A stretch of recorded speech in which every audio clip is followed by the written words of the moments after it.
라이브러리에서 이 사진을 한번 보도록 하겠습니다. 이 사진을 현상 탭으로 가지고 와서 오른쪽에 있는 판넬에서 효과라는 판넬이 있어요.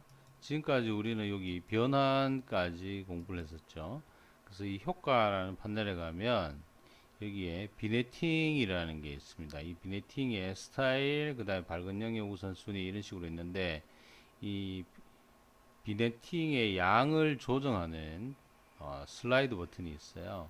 그래서 얘를 어, 플러스 쪽으로 가져가면 비네팅이 밝아집니다. 이렇게 이걸 비네팅이라고 한다고 이론 시간에 잠깐 설명드렸죠.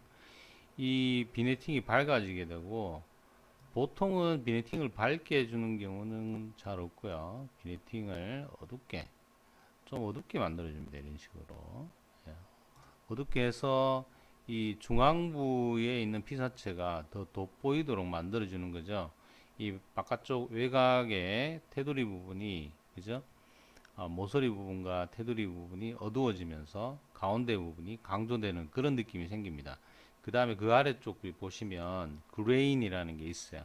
이 그레인 양을 이렇게 높이게 되면 화면에 인위적으로 노이즈가 굉장히 많이 생기게 됩니다. 이런 식으로. 그래서 노이즈가 많이 생겨서 좀 더 거친 느낌의, 거친 입자 느낌을 만들어내면서 좀 더 원시적인 필름 사진 느낌을 만들어내는 거죠. 그 다음에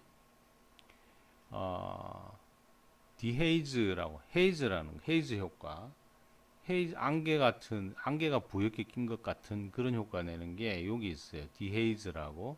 이 디헤이즈 값을 올리게 되면 어두워지죠. 반대로 어두워지게 됩니다. 어두워지게 되고, 슬라이드를 내리게 되면 안개가 낀 듯한 것처럼 약간 부연 이미지가 형성이 됩니다.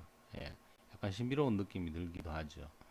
그래서 이런 기능을 갖춘 그 슬라이드들이 여기 오른쪽에 현상 탭에 기본의 디헤이즈가 있고요.